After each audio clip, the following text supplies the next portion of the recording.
Yeah, we were living off Sainsbury's basics, ready meals, and tins of rice pudding. Jesus. 40p bangers, man. I need to bring back that horse. That was good. That was a good munch. How long did it take you before you actually were like, oh, okay, I can make a wage from this, like live a livable wage?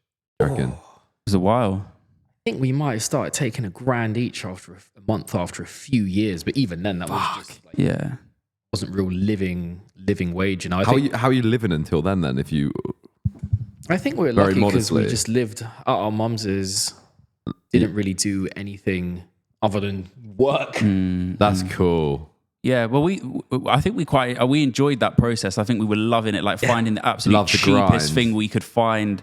Like Subway was our office. We'd sit there and absolutely violate the free refills.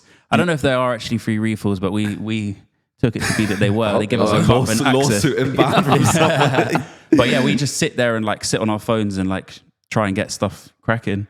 Trying to get promo cracking. You were getting shout outs off old Instagram pages back in the day. You do like message Instagram pages? Yeah, like that. I mean, that right back in the day, that's how we did it. Like, you know, just... Would you pay them or would you send them stuff? No, we'd pay them. We'd like come up with a deal for like, say you get 10 posts for X amount of money. And I think everyone was doing it back in the day. That's how we got some of our first sales, really, first customers off the back of that. That was pre-algorithm, so you tell them what to post, give them the picture, the caption, they post it for how many hours you decide, and they show everyone. It was lit. And because back then all the stuff was very catchy, very loud, like parody-style garments. Yeah. I think people would look at that, you see a stringer for like 12, 14 pounds, and you just buy it without thinking. Yeah.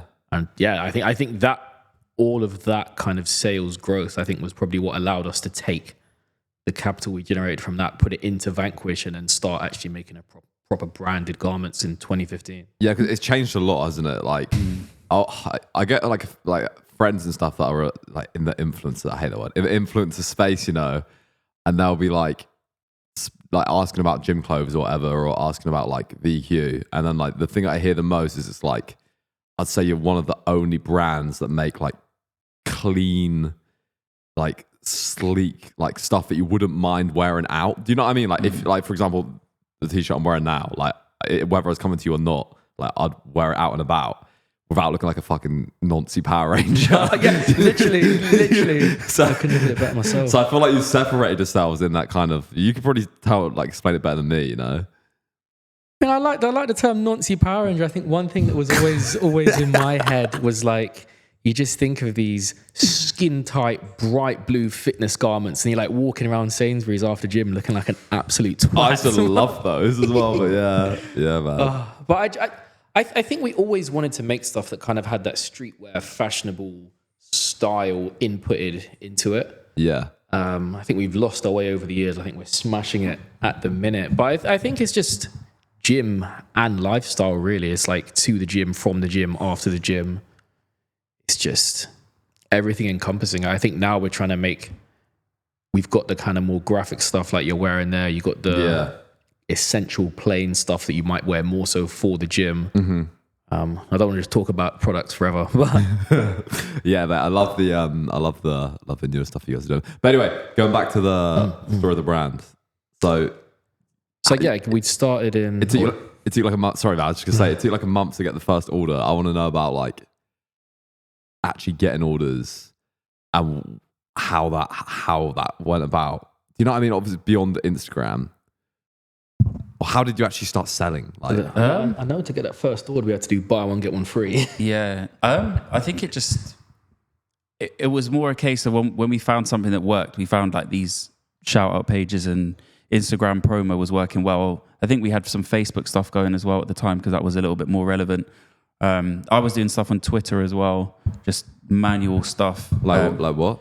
I was just trying to interact with anybody that was like that would be interested in the product, literally just commenting on photos, like real manual stuff. I'd be sitting there on my sofa of an evening watching TV, but literally just going in, messaging, commenting, following people, just trying to like get any following attention. people back. Yeah. Just trying to get any sort of attention because there's like any person we could interact with could be a potential customer. But yeah, I think as the sales started to come in and I think the Instagram promotion side of things was working well, we just really tried to scale that up. And I think we've always we've always pushed things that have worked well. As soon as we find something that is working, we'll really go in on it. Yeah. So you're basically trying different shit, and then the stuff that works, you've kind of just doubled down on that. Yeah, pretty much. Yeah. And that I guess on the sales side of things, the rest is history. I mean, it's been on Instagram. It still is on Instagram. Like, we've just continuously tried to grow that platform and engage with people on it.